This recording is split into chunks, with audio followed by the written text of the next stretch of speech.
মই Asma Rahman, secretary DLSA Dhubri. তো আমি সকলোৱে জানো আমাৰ 1 জুলাই 2024 পৰা আমাৰ ক্ৰিমিনেল জাষ্টিচ ছিষ্টেমৰ যিখিনি আগৰ আমাৰ CRPC আছিল, IPC আছিল বা ইণ্ডিয়ান এভিডেন্স এক্ট আছিল, সেইকেইখন ৰিপিল হৈ পেলাই BNSS মানে ভাৰতীয় নাগৰিক সুৰক্ষা সংহিতা, BNS ভাৰতীয় ন্যায় সংহিতা আৰু BSA ভাৰতীয় সাক্ষ্য অধিনিয়ম, এই তিনিখন নতুনভাৱে আমাৰ ইমপ্লিমেণ্ট হৈছে 1 জুলাই 2024 পৰা। তো এই সংক্ৰান্তত আমি সজাগতা সভা ইতিমধ্যে বহুত জেগাত কৰিছোঁ আৰু আমাৰ এইখন সজাগতা সভা আমি বিশেষকৈ কৰিবলৈ লৈছিলোঁ আমাৰ ধুবুৰী জিলাৰ যিখিনি সাংবাদিক এছ'চিয়েশ্যন আছিল তেওঁলোকৰ লগত আৰু আমাৰ মেম্বাৰ মটৰ এক্সিডেণ্ট ক্লেইমৰ মেম্বাৰ FTC আৰু আমাৰ LADCS সকলৰ লগত।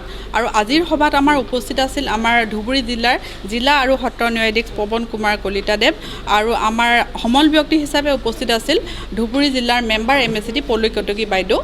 আৰু আমি আজি এই যোনখন ভাৰতীয় নাগৰিক সুৰক্ষা সংহিতা, ভাৰতীয় ন্যায় সংহিতা আৰু ভাৰতীয় সাক্ষ্য অধিনিয়ম, এই তিনিখনৰ ওপৰত আমি আজি আলোচনা চক্ৰ আগবঢ়ালোঁ আৰু আমাৰ এই আলোচনা চক্ৰত সাংবাদিকসকলে খুব এক্টিভভাৱে পাৰ্টিচিপেট কৰিলে, গতিকে মই তেওঁলোকলৈ ধন্যবাদ জনালোঁ।